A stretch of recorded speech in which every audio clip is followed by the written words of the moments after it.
How to unlock Phantom GoGo Scooter. Follow these instructions.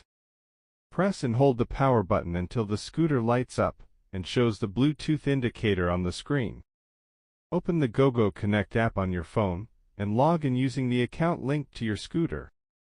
Enable Bluetooth on your phone and keep it close to the scooter to ensure strong signal and connection. Tap, unlock, or connect to scooter on the app once your Phantom GoGo appears in the available devices list. If asked, enter the default PIN, often 0000, or the custom code you set earlier in the app settings.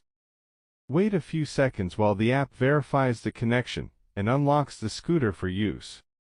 Once unlocked, gently press the throttle to confirm the scooter responds and is ready to ride. Thank you for watching.